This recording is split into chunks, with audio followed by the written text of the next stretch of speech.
Ohio State goes to Ohio State goes to Illinois. Illinois is getting healthier. All right, they still don't have Xavier Scott. And here's the thing too, Luke Altmaier, as good as he's been this year, taking care of the football, which has been quite a surprise. Okay, still, even without the turnovers under pressure, he still hasn't been great under pressure. He hasn't thrown a touchdown under pressure all season. He's gotten a sack a plethora of times. He's 19 sacks given up this season, right? Ohio State's defense looks like the best defense in the country right now, from top to bottom, right? Caden Curry, right in that front seven. What you have there at the second level, the secondary looking as good as it has. I mean, it's been a spectacle to watch. They look really good. Ohio State fans bidding farewell, right, to Jim Knowles, taking their little victory lap, this week especially. What does this look like? I mean, this is a 14.5-point line that we're staring at. Illinois catching those 14.5 points. What direction are you going with this? It's first of all, it's a big line. It's hard. It's hard not to be on Ohio State's side. They look and thoroughly are the best team in the country as we sit right now, and they're only getting better. You have a redshirt freshman quarterback who's getting more and more comfortable in the offense, who's getting the reins taken off him a little bit more and more every single week.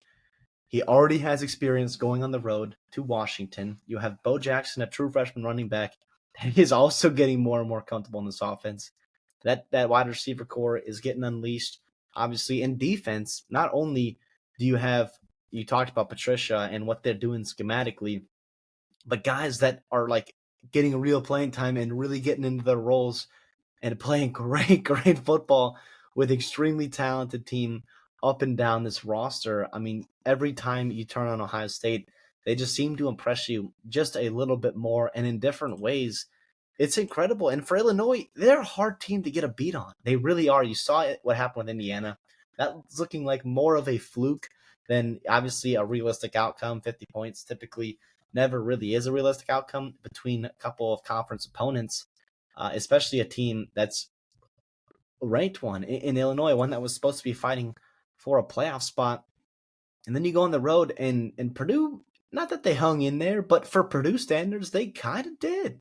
Obviously, Luke Altmaier was extremely efficient. Khalil Valentine, Hank Beatty, a couple of other stars. You talked about some of the defensive backs they got back and what they did, but that's concerning there. If Ryan Brown and with the way Maccabee and Purdue ran the football, that's ultra concerning.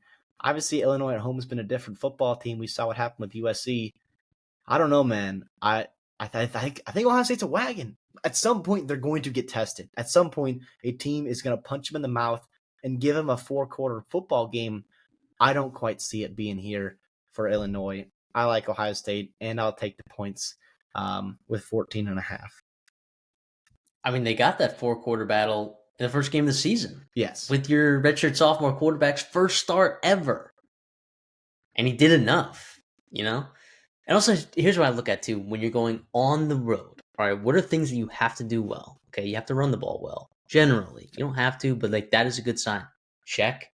All right, Bo Jackson's looked great. James Peoples looked pretty explosive as well last week. You didn't even need to obviously you need to play 4-quarter. You got 3 running backs that you like a lot in an offensive line that's playing pretty decent. Don't commit penalties. Ohio State is one of not only are they the most talented team probably in the country, with one of the better quarterbacks in the country right now in terms of how he's playing. They do not commit penalties. They are very disciplined. And now can this change week to week based on the crew that you get? Sure, there's a lot of variables and lots of variance in a stat like penalties, right? But generally this is a pretty disciplined Ohio State team. So go on the road, run the football well, check, and don't commit penalties. Okay, check and check. And then play great defense. All right. If you play great defense, run the football, don't commit penalties, you can beat anyone on the road. And I especially think with what the level that your offense has been playing the last couple of weeks, I definitely think that you can cover 14.5 against this Illinois team, who, like you said, this isn't even a knock at Illinois. This is just Ohio State's the best team in football right now. Yeah. Listen, I will say Bielema will have the boys ready to play. Absolutely. I mean, we've seen that. I feel like time and time again. Like Bielema, you gotta trust him. And by the way, he has knocked off number one Ohio State before, right? Back in golly, gonna date myself here. It was Scott Tolzien versus Terrell Pryor, a classic.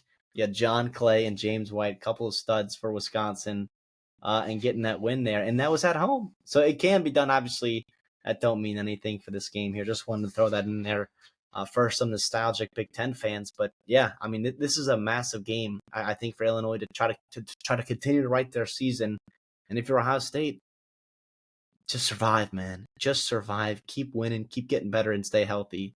But yeah, I like Ohio State here.